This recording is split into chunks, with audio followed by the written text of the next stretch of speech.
Assalamualaikum warahmatullahi wabarakatuh.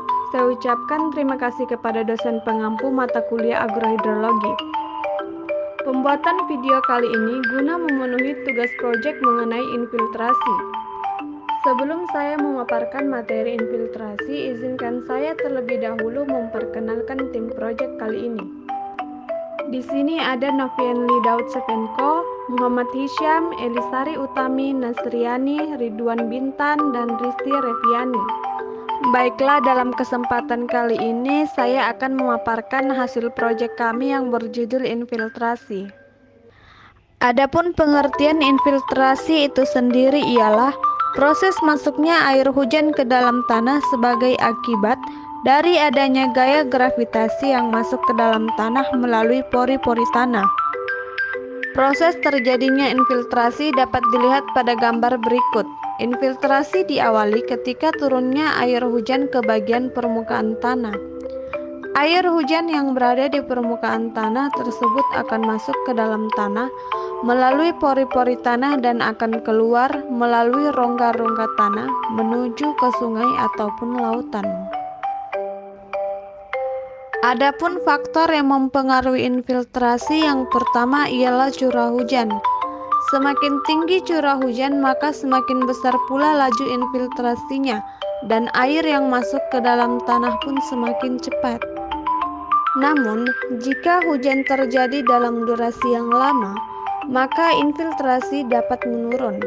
Hal tersebut karena hujan yang cukup lama akan membuat tanah semakin basah dan jenuh, di mana tanah mulai tidak bisa menampung air dan laju infiltrasinya pun menurun.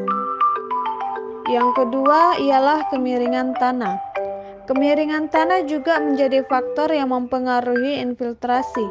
Makin miring suatu permukaan tanah, maka infiltrasi akan makin sulit terjadi. Namun, genangan akan lebih mudah terbentuk. Artinya, makin besar kemiringan suatu tanah, maka makin lambat laju infiltrasinya. 3. Vegetasi tanah. Akar-akar tumbuhan dapat membuka ruang dan memudahkan air hujan masuk ke dalam tanah. Selain itu, keberadaan vegetasi juga dapat memperlambat jatuhnya air hujan, sehingga tidak terjadi limpasan atau genangan air ketika hujan deras. Yang artinya, makin banyak vegetasi di suatu tanah, maka makin cepat juga infiltrasinya terjadi. 4. Tekstur tanah. Tanah dapat memiliki tekstur kasar karena terbentuk dari partikel yang besar. Namun, tanah juga memiliki tekstur halus dengan ukuran partikel yang kecil. Air akan lebih mudah masuk dan bergerak lebih cepat ke dalam tanah dengan pori-pori besar. Artinya, laju infiltrasi lebih cepat pada tanah bertekstur kasar karena memiliki pori-pori yang besar. 5. Kadar air tanah. Tanah dengan kadar air rendah atau kering cenderung menyerap lebih banyak air daripada tanah dengan kadar air tinggi ataupun lembab. Kadar air tanah kerap juga disebut dengan kelembaban. Makin lembab suatu tanah, maka makin kecil laju infiltrasinya. Hal tersebut dikarenakan tanah cenderung jenuh karena telah mengandung banyak air. 6. Keberadaan permukaan kedap air. Permukaan kedap air seperti yang terbuat dari semen dan beton dapat memperlambat infiltrasi. Misalnya, jalanan beton memiliki laju infiltrasi sangat kecil karena beton adalah permukaan kedap air. Sedangkan jalanan tanah memiliki laju infiltrasi yang jauh lebih besar karena tidak kedap air. Itulah beberapa faktor-faktor yang dapat mempengaruhi infiltrasi. Selanjutnya masuk pada manfaat infiltrasi bagi manusia. Yang pertama, mengurangi terjadinya erosi tanah. Infiltrasi adalah proses masuknya air ke dalam tanah. Ketika air meresap ke dalam tanah, ia membantu menjaga kelembaban tanah dan mencegah erosi. Tanah yang tererosi dapat menyebabkan hilangnya lapisan tanah subur dan mengurangi kesuburan pada tanah. Dengan infiltrasi yang baik, air dapat disimpan di dalam tanah dan mengurangi risiko erosi. Kedua, mencegah terjadinya bencana alam. Infiltrasi yang baik juga dapat membantu mencegah terjadinya bencana alam seperti banjir. Ketika air hujan meresap ke dalam tanah dengan cepat, volume air di permukaan berkurang, sehingga risiko banjir pun berkurang. Infiltrasi yang buruk di sisi lain dapat menyebabkan genangan air di permukaan dan meningkatkan risiko banjir.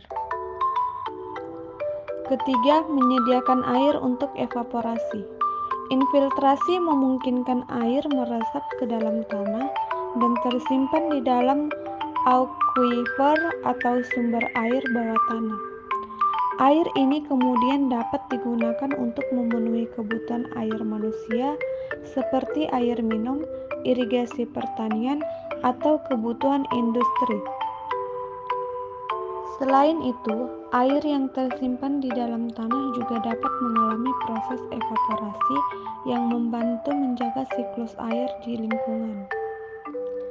Dan yang keempat, menyediakan aliran sungai pada musim kemarau. Infiltrasi yang baik juga dapat berperan penting dalam menyediakan aliran sungai yang berkelanjutan pada musim kemarau. Ketika air hujan meresap ke dalam tanah, ia dapat mengisi akuifer dan sumber air bawah tanah. Air ini kemudian dapat mengalir ke sungai-sungai dan mempertahankan aliran tanah yang cukup pada musim kemarau.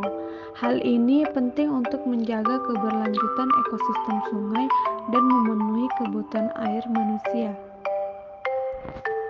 Selain manfaat infiltrasi bagi manusia, ada juga manfaat infiltrasi bagi tanaman. Yang pertama, penyediaan air. Infiltrasi dapat mengisi cadangan air di dalam tanah yang dapat digunakan oleh tanaman saat mereka membutuhkannya. Ini adalah sumber air penting untuk pertumbuhan tanaman. 2. Mengurangi erosi. Infiltrasi dapat mengurangi erosi tanah dengan menahan aliran permukaan air hujan, sehingga dapat melindungi akar tanaman dan menjaga struktur tanah. 3. Meningkatkan drainase. Proses infiltrasi yang baik dapat membantu menghilangkan kelebihan air dari zona akar tanaman dan mencegah genangan air yang dapat merusak perakaran. 4. Menjaga kelembaban tanah.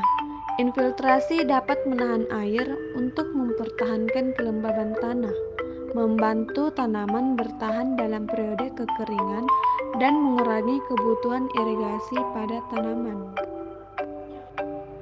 Selanjutnya, pengukuran laju infiltrasi. Ada beberapa cara untuk pengukuran laju infiltrasi. Yang pertama yaitu dalam bentuk paling sederhana adalah infiltrometer. Yang kedua, dapat menggunakan penggunaan test plot yang diterapkan di tanah datar yang dikelilingi oleh tanggul dan digenangi air. Yang ketiga, penggunaan alat lysimeter yang berupa tangki beton yang ditanam ke dalam tanah. Baiklah, itu saja pemaparan hasil dari proyek kami. Saya akhiri. Wassalamualaikum warahmatullahi wabarakatuh.